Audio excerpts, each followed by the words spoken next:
All right, everybody, we are live. Welcome to another edition of Boston Straight Shooters. I am one of the hosts, Steve, aka Negative Ned. Frank is running a little behind. He'll be joining us momentarily. In the meantime, we have Kev Lane is joining us per usual. So, Kev, how you doing? I'm Uh oh, I think he was about to say I'm good. All right, well, until he comes back, uh, this is the show where we get everybody caught up to speed on the Bruins, the Patriots, the Red Sox, and the Celtics. Uh, Without further ado, we'll kick the show off. I'm going to start with the Red Sox first because um, I'm going to start with them first because there's really not a lot to talk about there, except for the fact that the quote unquote interest kings are still in on this guy and that guy. Notably, Alex Bregman. There's been a lot of talk about him, along with Detroit and a couple other teams where he's going to go. Um, there. I am. there he is. I was going to Sorry say, how about you that. doing? Sorry about that. That's all right. That is okay. All right, so I just kind of started talking about the Red Sox, how the quote unquote interest kings are in on everybody. Uh, you know, they're still in on Alex Bregman, so to speak. The number of choices that he has is kind of dwindling. It's kind of between the Red Sox, Detroit, and maybe one or two other teams. And the Red Sox have been tabbed as kind of the front runners. Don't ask me how, but you know, uh, as I tried to mention to Frank last week, they're spending. Sam Kennedy said they were going to spend over the luxury tax. They were going to go for 95 wins and go for the division and get in the playoffs and all this happy nonsense. And they are currently about 27 or 29 million under what they spent last year in their cap right now. Yeah. So I am extremely frustrated with that. Now, again, I think a few shows ago when we talked about Bregman, I told Frank I didn't want him because he's looking for like a 7-year deal and like 30 million a year, and he's 30 or 32. And so when these guys start getting to be like 38, 39, uh, it's impossible to move them, and you're stuck with these albatross contracts. So I'm not happy with that. But at the same time, I have to sign him because their infield defense isn't any better. And he's probably going to wind up at second base, and that solidifies the infield. They have to make a move, and they can't be scared of the luxury tax at this point. What do you think? Think that they're grasping for what's left in the bottom of the barrel. I mean, he's. I mean, I'm not saying that Bregman is bottom of the barrel talent. It's just that they they were high upon some of these other guys that they were, supposed to be going for. We're going to go for this. I forget their names right now. The guy from the Dodgers is the guy I wanted, Hernandez. Yeah, and like I said, they let that stuff skip by them, and then they go, yeah, but we're still making moves, and we're still going to do something. And now they're at the end of the line where they have Bregman's like the only real big heavy hitter or big prospect out there, and they're still vying for him. They're not even, like you said, there might be a strong contender for him. There's no other options. There really is not. That's it. There's There's Pete nothing else Alonso's the left. only other. Pete Alonso's the only other real right-handed thumper that's out there. And yesterday or the day before, the Toronto Blue Jays signed Anthony Santander away from Baltimore, who hit 44 home runs last year. So you can't tell me that guy couldn't have fit in Fenway Park. And I forget what he signed for, but Hernandez was the perfect fit in my opinion because his salary, they only gave him $22 million for 3 years. I'd rather pay him at 34 for 3 years and $22 million and have a right-handed power in Fenway rather than Bregman, who, at 37, 38, 39, he's going to be on the back nine breaking down, making $30 million. And you know what? They offered, this is what pisses me off. They offered Nick Pivetta $21 million, and fortunately, he turned it down. Right? I mean, imagine that you couldn't make a swap for 21 million with Hernandez. You know what they did? They gave that 21 million to Walker Buehler, and they're like, okay, we washed that salary out. But no, you really didn't because now you lost Tyler O'Neill. Tyler O'Neill made 21 million last year. You didn't replace that in the lineup. So it's wicked frustrating now. I'm so freaking aggravated with them. These guys keep putting their foot in their mouth. We're going full throttle, and we're getting 95 wins and this and that, and they're still, at 196 million in payroll. They're not even over 200 million, and then they're still Ocean State job lot bargain shopping, and I hate it. Well, I said this a long time ago. You remember it. This is just kind of stuff that makes me check out from them because you're bullshitting, basically. I don't, excuse my language, but they're not in a place to try to win. They're not making any moves to try to really get back up in there to make some difference. I think they definitely improved the pitching staff. Yeah. But then they sit there and go, "Oh, we want to make it a 6-man staff." And I'm like, "No. Nah. You don't do that. Like, just because some other teams might be trying it, like, you have depth now. You have Cutter Crawford, put him in the pen and make him the long guy. And then when a guy goes down, you slide him right into the rotation at wherever he is, number 5, number 4, right? And then you're strengthening the team. You put 6 guys. I don't know how that helps. You're hurting the pen. When the games get out of hand and it's 7-4 and you're trying to catch up and you got nobody left in the pen, or it's a 6-5 lead in the 7th inning and you've already burned 2 relievers and then you're relying on the 8th. And I mean, I just think they're cutting themselves short by having a 6-man rotation. I hate that idea. The Dodgers can get away with that because they have top talent. But Steve, you're getting away from my point, and I feel for you, but I know that they bolstered up the pitching rotation a little bit better, but that's not what they're doing. I mean, they're like I said, they're bullshit. Look, they have guys like you. They have guys that are holding on and grasping at, the hope that, we can still get some prospects in here. We can still get something to go. I'm not there. What I'm saying is that it's there for them and they're not taking advantage and they're being stupid and it's frustrating. And so I'm not completely out on them because I want them to win. I don't want to see the Yankees win, but they're probably gonna. I don't want to see Baltimore or Toronto win, but they're probably gonna. And you're gonna be in last place again or 3rd place, and it's not cutting it. And so, look, I can see. I already told you the ballpark needs to be named Ocean State Job Lot Park. So they're not pulling the wool over my eyes, so to speak. But I want to see them.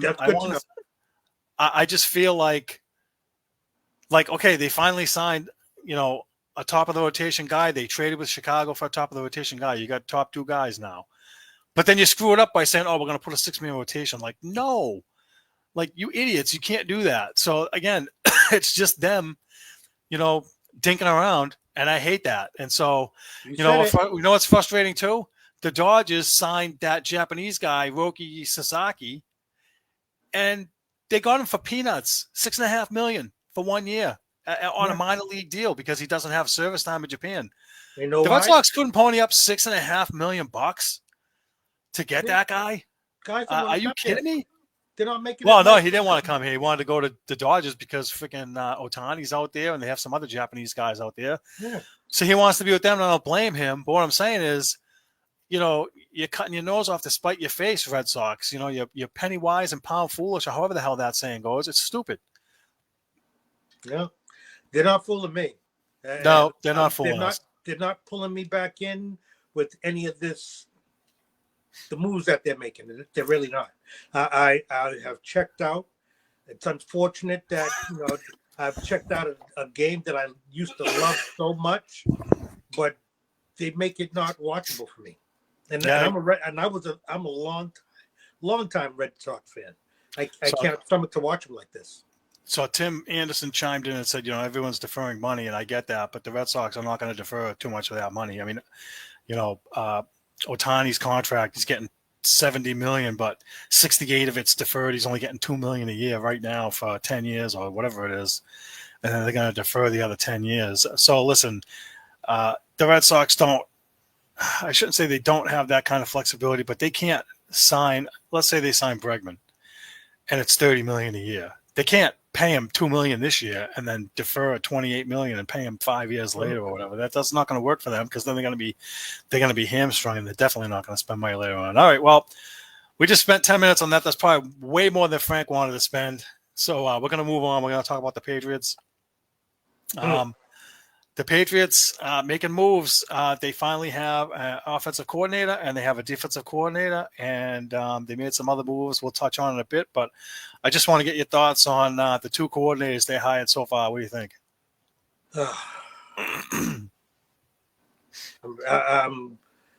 I'm happy about, I'm happy about what's his name being here, the head coach.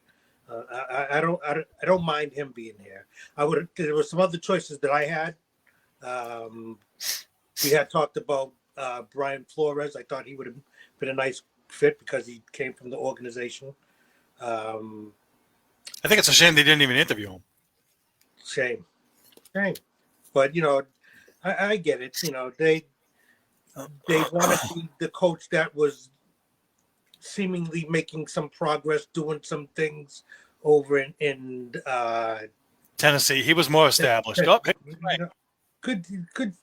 I like him. I like the pick there, but we still have some work to do in the back. In the back is what happened. Hey, Frank, we still have some work to do. The offensive coordinator. Yeah, I think that they're gonna do themselves injustice until they get rid of Mr. Wolf. Sorry. Okay. Let's catch Frank up to speed. Frank, we already blew past the Red Sox. We probably spent a few more minutes on it than you wanted, but right now we're talking about the Patriots, and we're talking about the offensive coordinator and the defensive coordinator that they hired, and we'll get to the other coordinators after. I haven't given my thoughts yet, but let's get yours real quick coming in. My thoughts on the offensive coordinator. Let's start with Josh McDaniels. Let's go there and let's just look at Josh McDaniels' record as an offensive coordinator is stellar. Honestly, we could be mad about it if we want to. And I looked at it, his numbers and everything else. I looked at what he did for Mac Jones, a little bit he did for Tom Brady, the stuff he did for Jimmy Garoppolo and Brissett when they were all together in the room. I was getting there. This the stuff that I think he literally could be known for. You can make a case for him being in Hall of Fame. You literally could make a case for him being the offensive coordinator for a Hall of Fame. And people might end up saying that it's a good thing for it. Now, here's my take is this. I'm not mad at it. It's just not the guy I wanted. You know what I mean? I'm not mad at it. But if you put him, if his scheme is together like it was, like he did for Mac Jones, and a little bit he did it for Jimmy Garoppolo, and just a little bit he did for almost all the quarterbacks. If he did that a little bit with Drake May, we might get a really phenomenal season out of Drake May. We could be looking at 10, 12 wins. You know what I mean? I don't know how far we'll do in the playoffs, but a lot of things is predicated. I know you guys probably talked about this too, but a lot of things is predicated on the players they get. They need a number one wideout receiver to make his plan and his stuff go. You know what I mean? Yeah, we haven't got that far yet. Okay. But we will. Yeah. It's okay. Keep going. Sorry. You told me to go, so I'm going. So I'm sorry.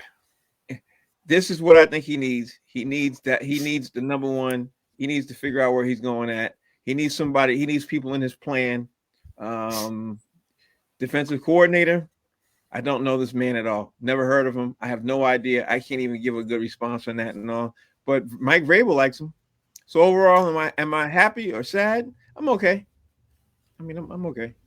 All right, so let me give you my take. You remember a little while ago where I said I don't want any more expatriates. I don't want Vrabel. I don't want McDaniels. I want Ben Johnson. I want the fresh guys. I want Aaron Glenn. I want Brian Flores. I want different. I just want different and new.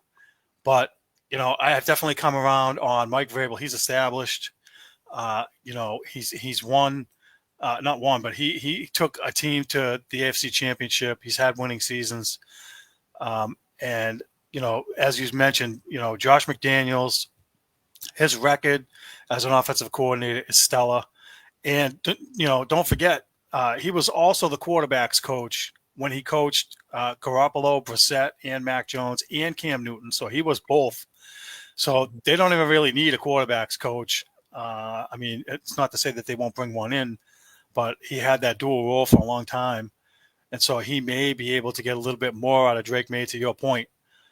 And as far as the defensive coordinator goes, I did a little bit of reading on him. He was the defensive line coach with Mike Vrabel from 2018 to 2023, or something like that. And the last year, Mike Vrabel promoted him to assistant head coach. So he thinks really highly of him. He was the D-line coach for the Lions. That guy Hutchinson and the guys that they had while he was injured, stepped up. He's been around for a while. So it's not like he's new like Covington. So, I mean, I like the hire. They also hired quote-unquote Ernie Adams guy for upstairs. He's familiar with Vrabel. I forget the guy's name. So they're rounding out more guys. They did keep the special teams coach. I'll be honest. I think that all three units, that special teams was actually the best unit despite some missed field goals and some penalties and stuff like that. I think if you had to grade all three of those units, I think they were the best unit in my opinion.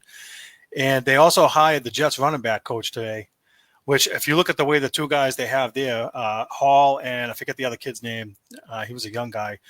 Listen, those guys ran hard. They ran mostly north and south, up the middle. They had a guy that was a thumper in Hall, and they had a guy that was a change of pace guy. Both guys had pretty good years, in my opinion. And so that's a change, and maybe they'll get more out of Stevenson, Frank, like we talked about last week. He severely underperformed this year. And I didn't realize until they said it today, but Stevenson was benched in the last game and didn't play any snaps at all, which to me makes absolutely zero sense. There were other games where he should have been benched, and he sat out for like one series and came back in, but that's another topic. Anyway, long story short, I'm happy with the coaching staff so far. I think that, they're not going to be in here dinking around. Either guys are going to get it, and they're going to, the guys that are doing good, much like Belichick, are going to play, and the bums like, Vidarian Lowe and, the guys on the offensive line I'm going to pick on. Even on defense, there were some guys that underperformed. So I just think that, I don't know about 10 or 12 wins, but, they got to start somewhere between 7 and 9. They can't have 4 or 5, or it's not a good enough improvement. So I'm looking forward to seeing also, Frank, to your point, can they get T. Higgins? Can they get a number one wide receiver? Who are they going to get? I saw some garbage about, them trading with Miami and getting Tyreek Hill. That, to me, that's never going to happen. I don't think he wants to come here for the reasons you talked about before, the extra 4% tax and, all the other stuff. I don't think he'd be happy here. So they got to get somebody. It's not a surprise. And, that's my take on it, and I'll finish that, and then we'll move on to something else. Well, that's why I said Wolf got to go. Yeah, that proof is in the pudding there. I think if they don't draft well this year and they don't sign the right guys in the offseason and they don't have major improvement and they only win 5 games, like let's say, he's definitely going to be gone. Just saying.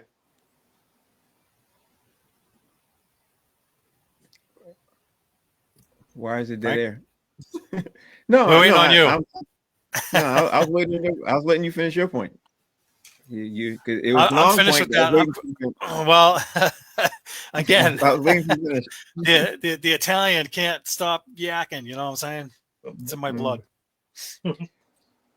Well, I don't want to. I don't want to keep going over the same points. I've said several times over the last couple of weeks what my pleasures that I'd liked and what I didn't like, but now as everything is coming together, I can say this: I'm a lot happier now than I was this time last year when Mayo was putting together his staff. You know what I mean? But I'm not going to make complete judgment. I'm not going to be like people and just be all in or all against it until I see the team, because the team you put on the field is the team that that they're going to coach. You know what I mean? We have to see the pieces they add.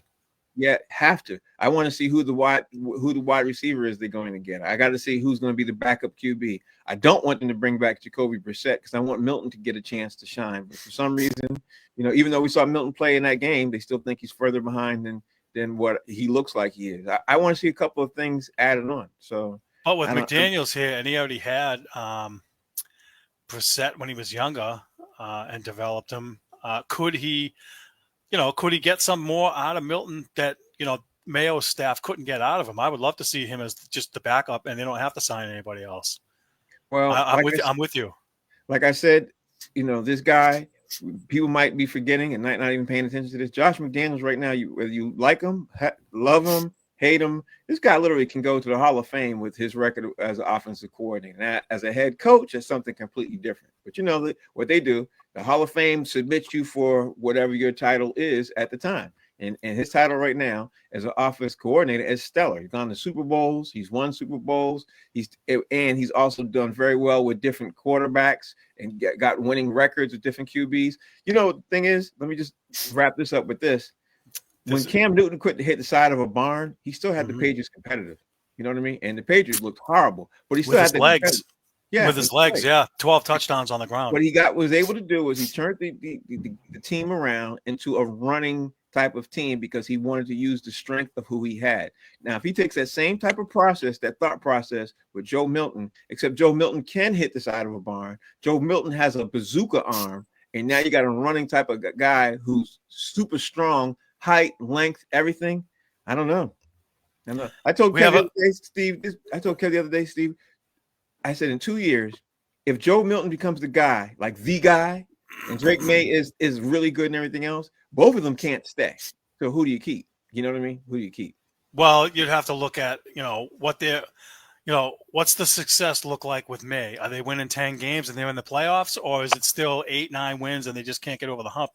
And then they have a decision to make when his rookie deal ends. Actually, both their rookie deals. That's the decision you're making in probably 3 more years, whether to pick up Drake May's 5th year option. And if Milton, let's say Drake May gets hurt and Joe Milton comes in as a backup and shines a little bit, and then he goes back to the bench and they keep Milton. And let's say overall they want to keep Milton, they can trade. They want to keep Drake May. Sorry, and then you know what? If his stock is high as a blue chip guy, they can get a higher draft pick based on what he does on the field as the backup, number 2 pick, number 3 pick, whatever. We do have a question from Timmy Anderson. He says, "Who are we drafting at number 4, or are we trading the pick?" Now, I don't know if you saw this. I saw Mel Kiper had a mock draft already, his first one, and he had the Patriots picking linebacker. Abdul Carter from Penn State, a guy that's a top talent, top prospect.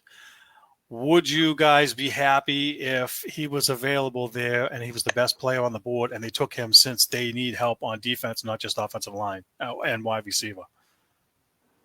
Honestly, I want them to take that pick and trade down to get more players. I think that's what they should do. And let me just circle back for 1 second, and I'm gonna tell you why I thought that. Circle back 1 second and say I disagree with your statement about Milton and about using him to trade him, because if you get Drake May and him and Milton is very, very good, the Patriots will probably look at trading Drake May only in obviously the entire Patriots fan base will think that they're smoking crack. But look at it like this. From a money side, Drake May, when his rookie contract is over, he's going to be commanding $40 million a year. When Milton will be on his rookie contract and will have obviously the potential to be a very good QB, why trade him when you could just bring him along on a second-tier contract? You can keep him for like $10, $15 million a year versus 40, and you can still build the team around him. And Milton will be very, very good.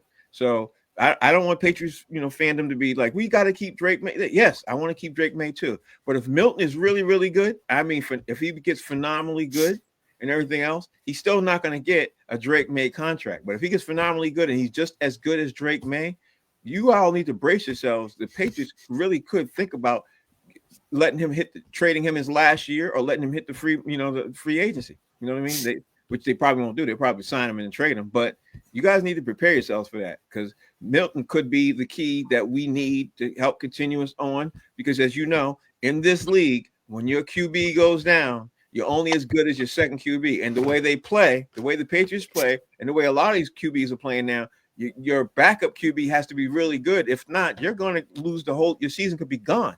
You know what I mean? Your season could be gone. Yep. Yeah, we know that. Yeah, I don't know. All right, it's time to move on. Let's move on. So where are we at? I don't even know. You want to do Bruins or Celtics? Let's do the Celtics real fast. Celtics fast and Bruins fast, because I want to get to this week. This is the Super Bowl picks, and we got to do the picks and everything else. So with the Celtics, I don't know if you guys realize this. The Celtics, the last 3 times the Celtics played Golden State Warriors, they're 2-1. The average for beating them is 45 points in the Yeah. 2 wins thing. It's 2 wins. I don't know if you guys realize that or not. I couldn't I wait. I couldn't wait to put that up to DC. My boy DC Irvin. I was like, DC, what's going on? You all right? You good? He's like, because the Celtics played, the Golden State Warriors 3 times. But the thing I wanted to talk about, I don't have your notes in front of me, Steve. But the things I wanted to talk about was the way Jaylen Brown and the way Jason Tatum iced out Steve Kerr. And even though they've been in the media talking about how, hey, there's no problem with us. We're good. We're fine with this and everything else. At the end of the game, when the cameras was on all of them, those guys literally made sure they didn't, say hi, thank you. They didn't give him any acknowledgement. So I'll throw it out there to you guys and say, what's your thought on that, Kev? Do you think that? What you think, Kev? Do you think ice was the right thing to do? I don't know. What's your thoughts on that? I love it. Mhm. Ice the bum. I don't want to say bum, but yeah, ice them up. I love it.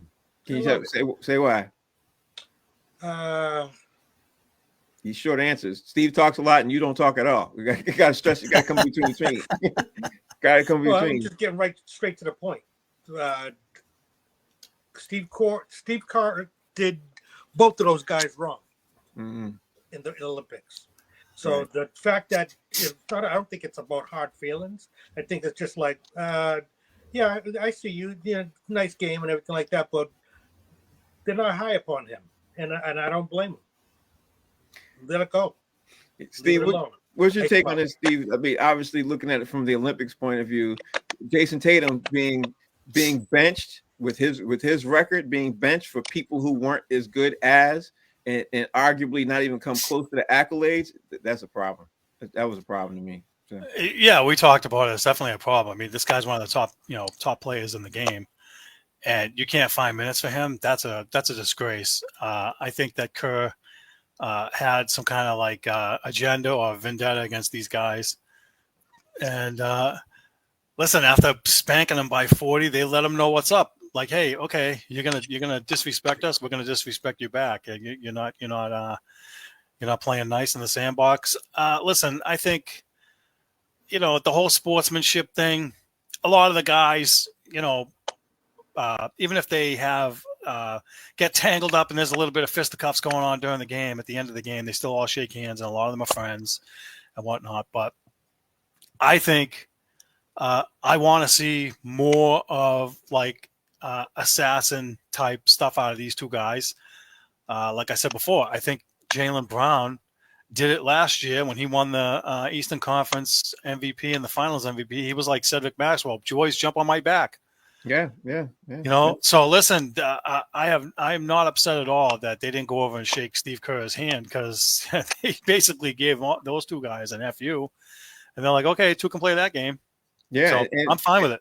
And funny thing is what no one's talking about, because I had sports talk on all day today, listening, a little bit. The Celtics could have beat them by 50 or even 55. Again, they put in their B level, and then they put in their C level, and everyone was hitting everything. So they were trying. They took their foot off the gas, and they tried to play, but they didn't try their best to keep pounding and pound. You know what I mean? They didn't go after and say, okay, we want to make sure we have an average of beating them by 50, and they could have if they wanted to. You know what I mean? That's what no one's talking about. They eased up, so they only beat them by 40. When I turned in the game, they were up by 50. You know what I mean? And I was like, wow, this is really boring. So I watched the last fourth quarter, and then I saw what they were doing. They had the lowest guys on the bench in the game. So, but anyway, the Celtics, I think they did what they did to show the NBA world that things are going on, and that even though things are going on, they can still come back and focus and get everything right. Even though people are looking at their record right now and saying what they're 8-8 in the last 16 games,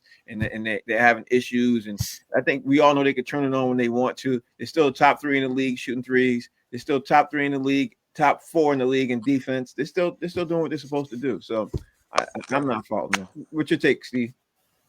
I think over the last couple of days, there's been a lot made about Jaylen Brown's role being changed by Joe Mazzulla, and him kind of not being happy about it, even though he's not publicly complaining. Mm-hmm. He's saying and doing all the right things. But I also think that that's messing with the chemistry. And I don't know if that's Joe Mazzulla just being like, okay, That's if I'm gonna you speak- believe what the sports media is saying. Because let's just start there. Because honestly, I think that's something sports media is creating just to get some stuff to people to talk about. Well, what they're looking find at, a- what they're looking at is their minutes, and so they're looking at Jason Right. Tatum playing more minutes in the first quarter and Jaylen Brown playing less, where Jaylen Brown played the whole quarter, and Joe Mazzulla wants him to be more of a facilitator when he comes in the game, which I'm not a fan of, and you've heard me talk about it. I don't want those guys being the facilitators. I want the point guards facilitating to them, not the other way around. And after thinking about it, I'm like, why would you change what's working? But you know what? They have guys in and out of the lineup all the time, and I think it's just his way of mixing it up a little bit, trying something different. It's the regular season; they don't have to put their foot on the gas for 82 games, and they do have an option after the All-Star break to reset it and put it the way it was, and then put the foot back on the gas the way that they were. So I'm not as upset as I was initially when I first started reading that stuff, because you have to change, or other teams are going to catch up and you're not going to be prepared. And maybe that's part of Missoula's thinking. That's my take on it. Well, Kev, let me throw this out to Kev. Kev, you know basketball like I know basketball. I looked at this when I heard them talk about this on sports media. I looked at it like this. I looked at it like they're trying to do some things because they know that coming down to the playoffs and everything else, people are going to double team and triple team and try to stop guys who are bringing up the ball and everything else. They're going to try to stop the Celtics from what they're doing with their motion sets and things, things like that. And they realize that what's our weakness? Our weakness is Jaylen Brown handling the ball. What's our weakness? When our forwards become our point forward. So I think they're trying to make their weakness their strengths now. And then, so when people are trying to attack them, on the right side of the wing or the left side of the wing as they go to the basket, they're going to realize these guys they're not weak in that part anymore. They can or they're still passing out and hitting the guards that are cutting and slicing to the basket. And guess what, guys? The Celtics that you thought was their weakness is now part of their strengths, and now they have no weaknesses. And I think they're doing that during the season and working out the kinks, especially with Jaylen Brown. I think, just like everybody else, Jaylen Brown has the weakest handle on the team when he really doesn't anymore. But of the star players, the starting five, his weakest link is his left hand. That's my take. Kev, I want to hear your take on this because you and I talk about this all the time. You're right, and I think that they're in a position to stop blowing people out anytime they want. They're just toying with the lineup, getting other guys some run, getting them familiar with being on the court in crunch time moments and at the end of the game, even though they're blowing people out. But they can do that. They've worked on all these different rotations. What we used to say before about Joe Mazzulla not using the bench. Now he's got everybody in their cornets in there scoring, catching alley-oops, and I'm just at a point to where they're not worried about the record, like having 72 games a win 72 wins a year. They're not worried about that. They're not thinking about that record or the idea of not everybody getting their chance to shine. They're not even thinking about stuff like that. People are going to get their shine come playoff time when they stop really putting the foot to the metal and blowing people up.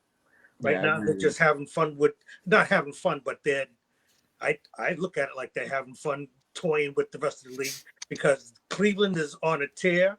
There are other teams that are like, "Ooh, you better watch out for these guys." But it's like, okay, yeah, we see what they're doing. But yeah. And the Celtics got the Knicks. The Celtics got the Knicks on their heels. Even though the Knicks are nowhere near that. The Celtics they trying put to their foot down. Yeah, they're not. They put their foot down. It's a wrap. So looking at the time, we want to keep this thing moving on. I think it's time now to talk about the Boston Bruins and figure out what's going on in the world of the Bruins. So, Steve, get me up to par. What's going on in the world of the Boston Bruins? Like, I have no idea. This past 7 days, I've been doing box seats, so I couldn't even tell you what's going on. Steve, the floor is yours. Yeah, hold on. All right, listen. They have the same issues that have been plaguing them, that have been pissing me off. These late period goals they keep giving up. They played in Ottawa and they lost 6-5 in overtime. It was kind of ugly and sloppy, and they can't stop giving up goals in the last minute of the period. And I forget. Steve, mute Kev because he's popping. Go ahead. All right, hold on. Keep talking. Yep. Okay. Yeah. So, they've drawn negative Ned's ire once again, and then we got they won against San Jose on Monday. They won 6-3, but for the first two periods, they kind of slacked off, didn't really do anything. They fell behind 3-2, and they scored 4 unanswered goals in the third period, 2 of them being empty netters. And I mean, San Jose is like one of the worst teams in the league. Again, like we talked about before, they're Heckle and Jekyll. And so Ottawa is, in the hunt for the playoffs, and they knocked off the Bruins. And actually, in that overtime, the coach actually benched Marchand because he must have saw something he didn't like.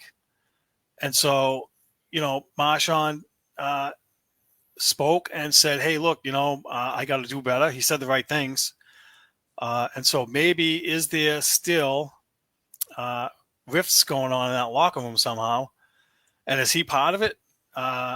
Between last week with the stupid Pastrnak doesn't want to play with Marchand stuff, and now he got benched.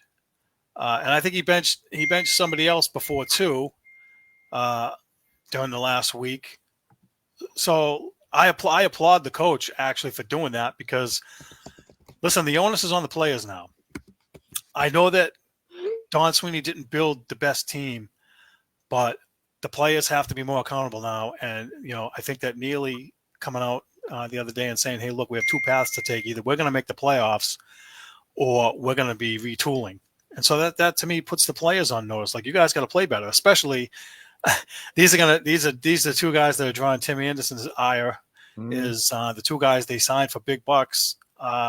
Lindholm at center, who's making almost $8 million and playing like garbage, and Zadarov, who's the big hulking defenseman I wanted. And so it's a double-edged sword.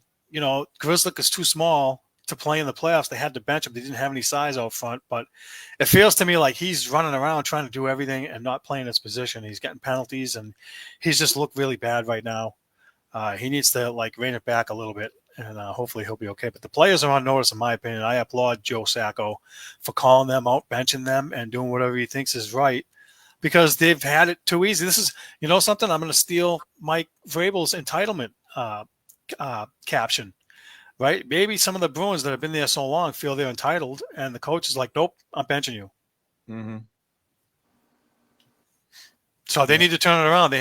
Right now, they're on the outside looking in. They're not in the playoffs. They're 1 point behind, and the other teams that are ahead of them have a game in hand. And they're still Heckle and Jekyll. They're playing like one game decent and another game not good. And so they got to find the consistency. I need to know where I was with my pick. I think I was last time we won. I think I was saying they want to get worse. I'm not sure. Yeah, you did, because I thought that they would win like 3 out of 4, and you said no, they're going to go the other way.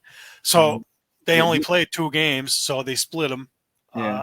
But again, you're not wrong, because they're Heckle and Jekyll. They're not playing the way they should. Well, like I said at the beginning of the season, I said I think once the team gets into the chemistry and they start to get everything moving the right way, everything, you find out who the team is as things go along. I think we're starting to find out who the Bruins really are, as we've been talking about it. I think we as we go on. And honestly, Steve, they are a bad team that has good nights every now and then. That's who they are. You could sit there and dispute it.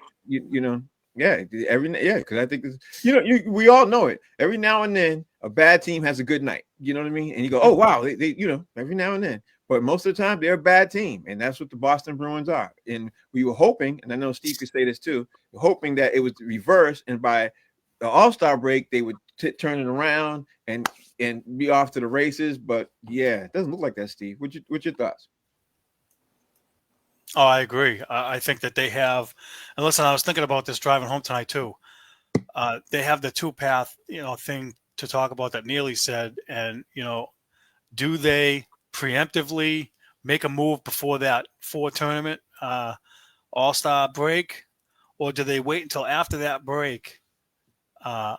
Because my fear is that they'll bring somebody in here that's going to play in that tournament, and then they're going to lose 2 weeks of practice time with the team, and then they're not going to gel, and they're going to come out of the break, and they're going to have made a trade for somebody that doesn't fit right away, and they're still going to be struggling. So my thought is, no, I want them to be ahead of whatever day the trade deadline is. And I'll have to look it up. I think it's March 8th or somewhere around there. But I want them to be ahead of that. I want them to be like, okay, the first week back from the break and the first 3 or 4 games, if we're still playing like this, we have to make a move. And I want them to be ahead of some of the other teams that are willing to do that. The Rangers have already made a whole bunch of moves. Pittsburgh Penguins are talking about gutting their team. So the Bruins have to be at the forefront. They can't wait until the last minute and then think that they're going to, make moves and improve the team and make the playoffs. I think it'll be too late for them if they do that. I think it's already too late for them unless they're doing something we don't know about, but we'll see. So part of the issue is they're hamstrung by the salary cap. That's part of it. Yeah, I know. And no trade moves, no trade clauses and stuff. So I don't know. We'll have to wait and see.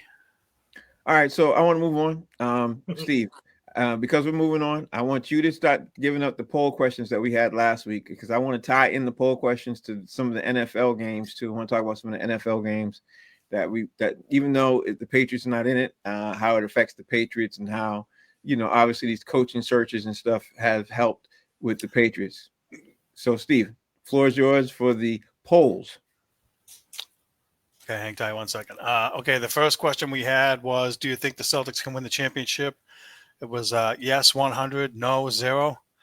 So looks like everybody's still on board, thinks they can win the championship. And that, it must be because they did it last year and, whatever. And they're playing really good. They're finally playing good enough. I think that they, yeah. Listen, they're not going to be perfect. It's a marathon, not a sprint. Nobody's killing themselves now. It's not worth it.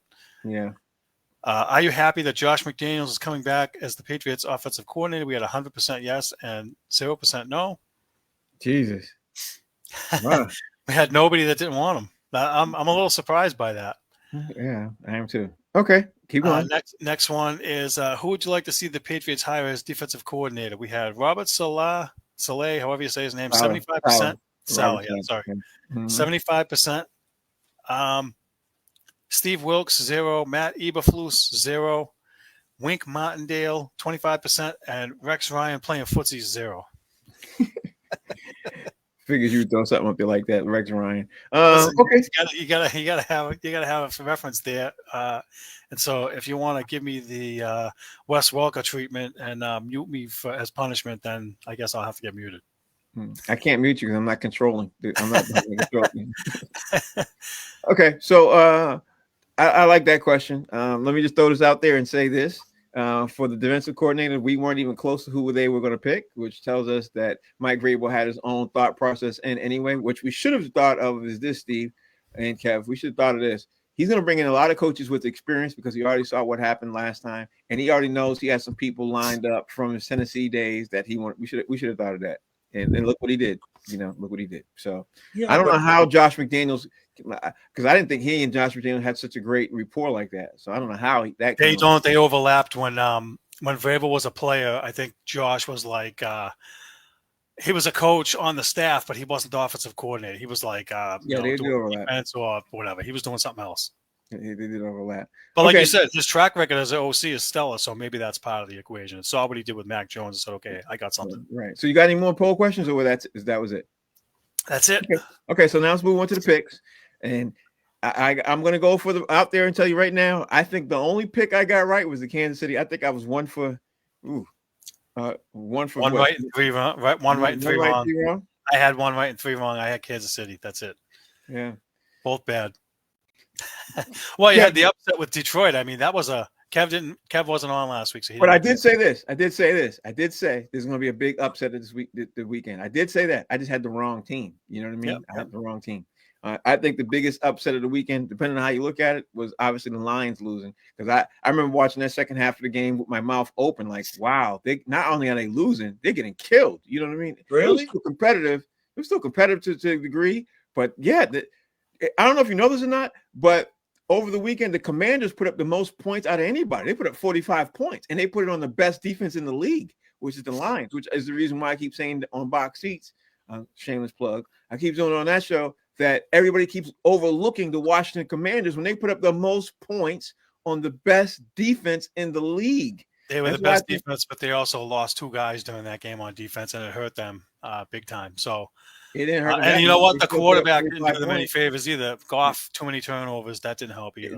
Again, it didn't hurt them that much. They still put up 45 points, and they beat the best team in the league They were the third best team on offense and the best team on defense, and they still beat them, even though they were getting injuries, which is the reason why I'm thinking they're going to beat Philly. They're my pick to beat Philly. So, now we're doing the picks and everything else. You guys tell me. I want to hear your picks and who you got this week and why.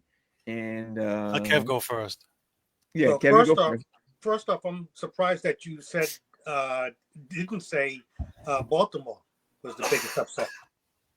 Baltimore, no, that game was a draw. Nobody knew who was going to. I told you from all week long, I had no idea who was going to win. I said it's probably the most even game out there. That wasn't an upset. An upset is when a team is not supposed to win. No, I get that, but I know that you wanted Baltimore. Yeah, I wanted Baltimore to win. Yeah, I didn't want Baltimore, but that wasn't an upset. I wouldn't have been surprised. Like I said last week, and I said it several times. If Baltimore loses to Buffalo, I won't be surprised. To me, I wanted to see that game because, and I said it. Steve is my witness too. I said it all week long. I have no idea who's going to win this game. That was the only game I was like, but if I had to pick, I'm going to pick Baltimore. That's what I said several times. And I said that the team that has the ball last is probably going to win. And it was Baltimore. And the guy drops the 2-point conversion. If he catches it, it's a different conversation. So that game was the tightest game out of all of them. Yeah. And I did pick Baltimore because, like I said, I thought they were going to the Super Bowl.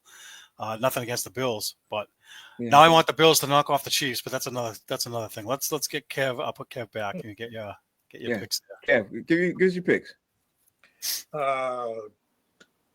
Washington over Philly. Yeah, Washington over Philly. If the refs don't help them out, Kansas City goes down. Okay. All right. Okay. What's your pick, Steve? All right. I do like Washington. They did beat Philly the last game, I think, that they played. And so I think they split. And to your point, Frank, it's really difficult to beat a team more than once in the NFL. Jalen Hurts is not 100%. And I don't know how much the home field will help them because both teams play in cold weather. Mm-hmm. I think that this is I'm going to go out on a limb and say this. Remember the year the Patriots lost to the Giants?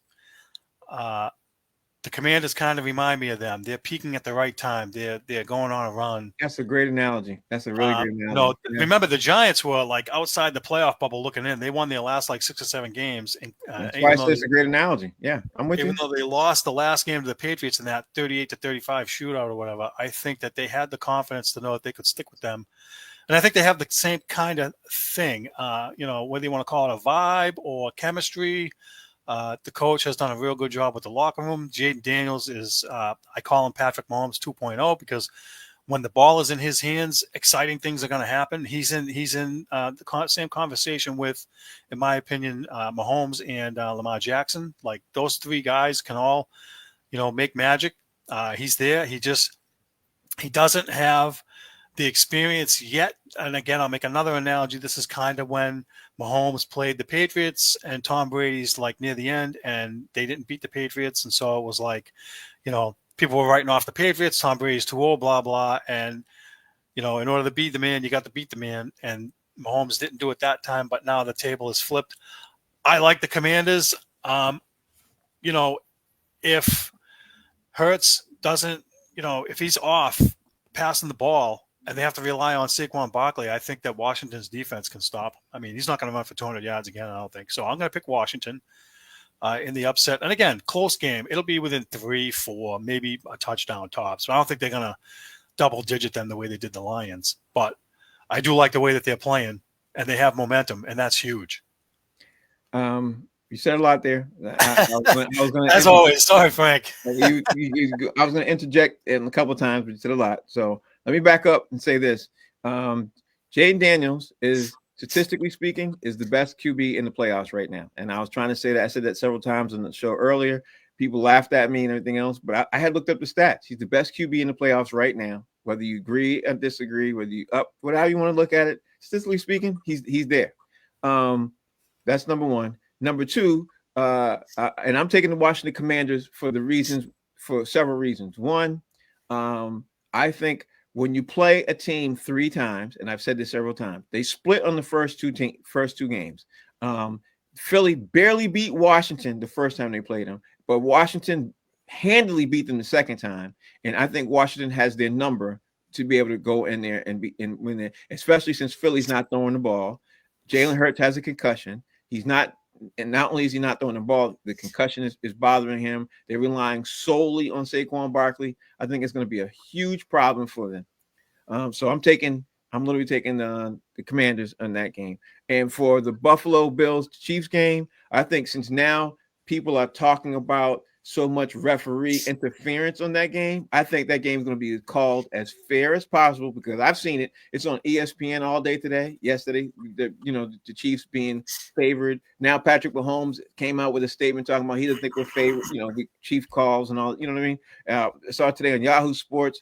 I just saw a lot of things now that people are paying too much attention. You see the thing I sent you earlier, right? Yeah, when you sent me all those calls, right? Yeah, and the fact of the matter is, it's coming more to the hindsight. Even though, if you're sitting at home, even though I think that the NFL wanted a Chiefs-Eagles rematch. I think they wanted that. I think they're going to get a Bills Commanders Super Bowl.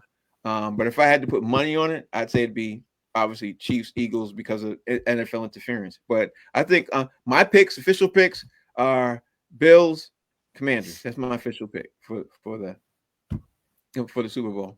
And I think the NFL is going to be surprised at how many people. Do you know how many people are going to actually watch that? Because Buffalo remember the years of Buffalo went to the Super Bowl 4 times straight and didn't win. And then of course the Commanders haven't gone to the Super Bowl since Doug Williams, and that was a very long time ago. So I think there's those two fan bases. Everybody's going to be cheering for them. And now the Chiefs have the Patriot syndrome. What's that you say? People starting to hate you now because you win so much. It was not too long ago, a year ago, everybody liked the Chiefs. Now I hate the Chiefs. I'm seeing it everywhere. And I'm just laughing. I wonder why, because they keep winning. And now people calling them cheaters too. So again, yeah, go ahead. Yeah, I was just going to say that last thing that you just said about them being cheaters too. People are not happy with them for the excessive winning. Yep. Yeah. And they're not happy about the excessive bull crap type of calls that they do. So that makes them really hateable. Yeah, it really does. So Frank, who's going to be your pick for the Super Bowl win then, if those two make it? Oh, I'm going with the Bills. Yeah, we should save that. Let's save that for next week because I picked Baltimore to go to the Super Bowl and they got waxed.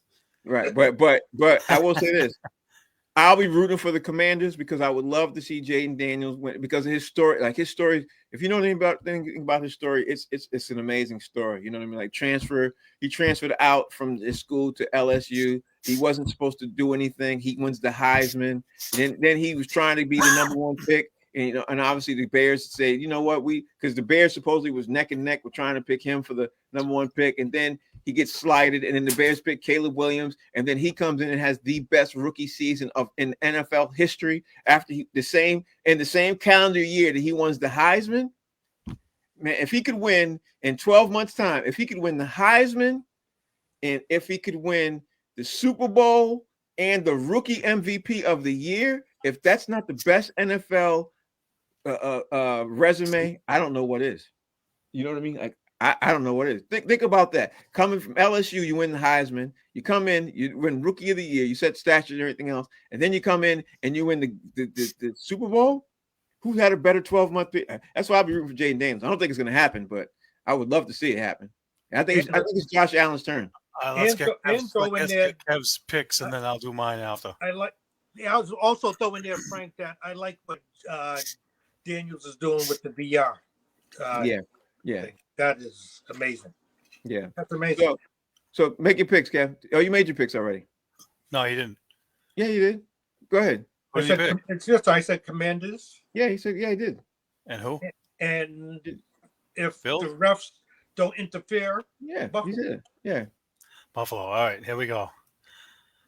All right, I'm going to pick the Commanders to beat the Eagles, right?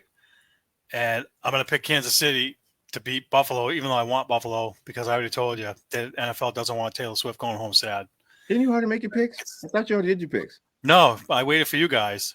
I Okay. purposely waited because I want to throw the dig in there because they're still going to get these calls. Remember the stats I sent you earlier? Mhm. They're getting twice as many calls as everybody else. That's not going to happen. I think it is going to happen, and I'd be surprised if it didn't. Mahomes is going to slide, and two guys are going to ram their own helmets again, and he's going to get a Okay, 15 let yard that- penalty. This is the time of the show where we get ready to say what's going to happen. We make our predictions going to happen between this time and next week, and then we're going to go on the show. So for the record, that's what your pick is going to be. Your pick is going to be is that Mahomes is going to get, and the Chiefs are going to get all the calls that for the record. That's right. Yep. And for the record, I'm going to say they're not, because the NFL's taking a special attention to everybody. Now, if it was still under the rug and nobody was paying attention to it, I'd be like, you know what, Steve, you're absolutely right. But now, since it's the forefront and the lead story on ESPN and Yahoo Sports and CBS Sports and all these other things about how the Chiefs are getting all these calls, I think the NFL is going to have people on top of people looking at every single call that's going to be made, and they're going to be scrutinized from every single angle. So I'm going to say it's going to be the complete opposite. But my pick, I hope you're right. My pick for the week. Right. What do I think is going to happen from this week to next week? What's the big shocker and everything else? My big shock, I think, is going to be a QB who's going to decide to go to some team that we didn't see. And it could be, to me, it could be Matthew Stafford. I think Matthew Stafford might leave the Rams.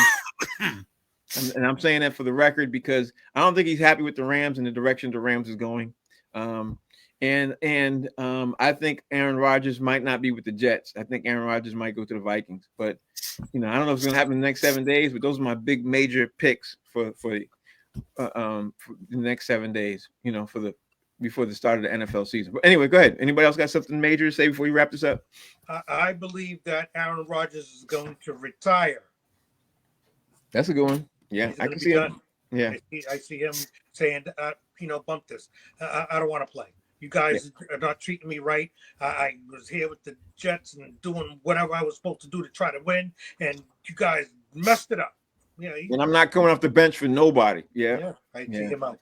Yeah. All right, I got one. Yeah. I say Aaron Rodgers goes wherever Mike McCarthy winds up. I don't care if it's Jacksonville or wherever. I think that's what he does. Mike McCarthy could land. Let's see. Well, who else is remaining? There's a couple, only a handful of places remaining. The Jets got picked up today. The Bears, Dallas. He's not going back to Dallas. He ain't going back to Dallas. So, I think you're right. I think he might follow Mike McCarthy. I think he might. But they fired their GM today. Jacksonville did because of the guys that they interviewed. They weren't happy that GM was there and they canned him. Mm-hmm. Yeah. So they could that. All right. So I gotta leave. Thank you guys for doing the show. I greatly appreciate that.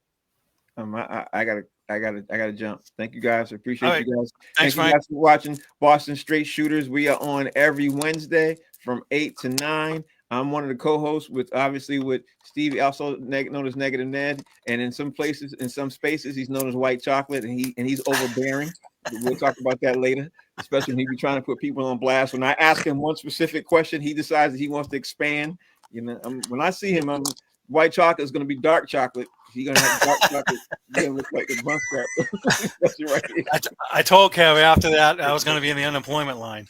Like he decides he wants to, obviously expound on stuff with my wife watching. I'm like, like dark chocolate, white chocolate. He don't know the bro code. We got to figure that part out. But that's right, listen. I wasn't trying to get you in trouble. All right, we're just trying. All right, it's okay. I got to go fix my own supper. Today. That's okay. That's fine. That's all right. They got TV dinner for the microwave. Is that what you got going on there? I don't even know. I just know one thing. My supper's not like she's in there eating, and I got to go make my food. That's all I know. I know. So I apologize. It's okay. The cheeseburger's on you. That's all. So That's anyway, fine. I'm okay with that, Frank. I thought you were going to say, let's make it happen. Stereo. might be a bowl of cereal.